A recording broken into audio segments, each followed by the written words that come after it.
साथियों, एडवोकेट अब्दुल हकीम चांडियो पंहिंजे मज़लूमनि जी आवाज़ यूट्यूब चैनल में अवां सां मुखातिब आहियां।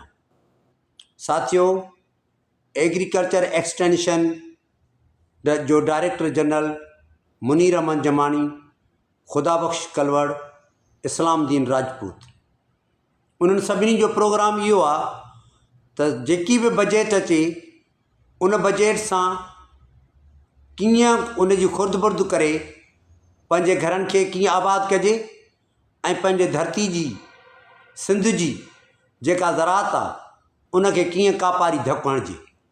पंहिंजो घर त आबाद कबो, पंहिंजा पुट ॿाहिरिनि मुल्कनि में पढ़ाइबा, पंहिंजे धीअनि खे सुठी तालीम ॾिबी, खाधा सुठा खाइबा, सुठियुनि गाॾियुनि में चढ़िबो, पर धरती जी जेका फर्टिलिटी आहे ऐं धरती जो जेको ज़मीन जो जेको पोज़ीशन आहे उहा बर्बादु थिए त थिए, उन सां उन्हनि जो को ताल्लुक़ु कोन्हे। मुनीर अहमद जुमानी, खुदाबख्श कलवड़, इस्लाम दीन राजपूत।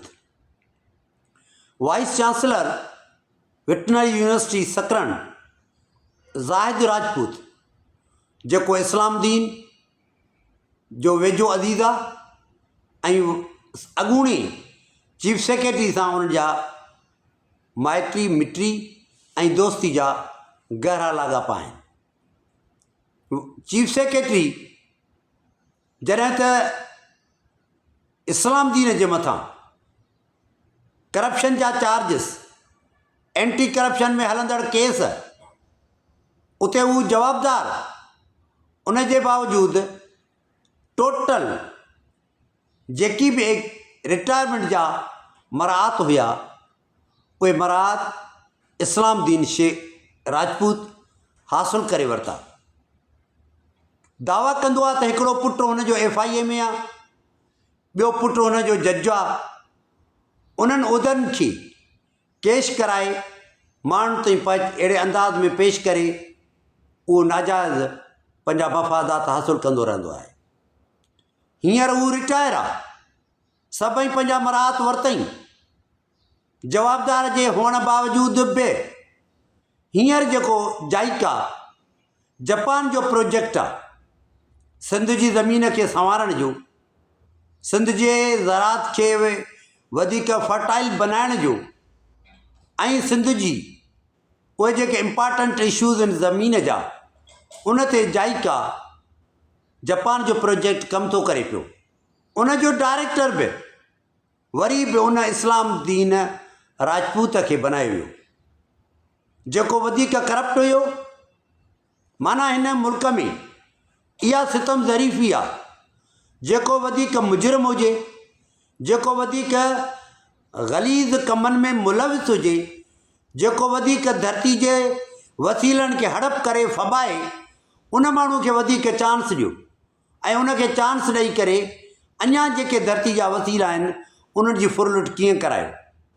हाणे उहो जेको जाइका जो प्रोजेक्ट आहे उनजो डायरेक्टर वरी बि इस्लाम दीन राजपूत आहे।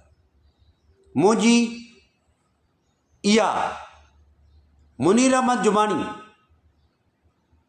जंहिं अर्बन पंहिंजी मिल्कियत ठाही आहे ऐं इस्लाम दीन बि खुदाबख्श कलवड़ सां गॾिजी करे ऐं उन्हनि जो साथी रहियो साबिक़ चीफ सेक्रेटरी सिंध, उन्हनि गॾिजी करे सिंध जे वसीलनि जी फुरलुट कई, हड़प कया। सिंध अॻे ई बर्बादु, सिंध जो पाणी पियो बंदि थिए, सिंध जी जा वसीला पिया हड़प थियनि, सिंध जो कोयलो सिंध मां वञे पियो, आयल गैस सिंध जो समुंड ओधारियुनि जे हवाले आहे। पर जेके धरती धणी आहिनि, जेकी क्लेम था कनि त we are son of soil, असां हिन धरती जा बचा आहियूं, उन्हनि धरती जे बचनि जी करप्शन जी तारीख़ ॾिसो त कलोका शिकारपुर जा माण्हू मुनीर जुमानी वारा उहे अॼु अरबपति कीअं बणिया आहिनि। उन्हनि जो एहतिसाब थींदो ऐं ज़िंदगी मुख़्तसर आहे, सभिनी खां एहतिसाब थींदो।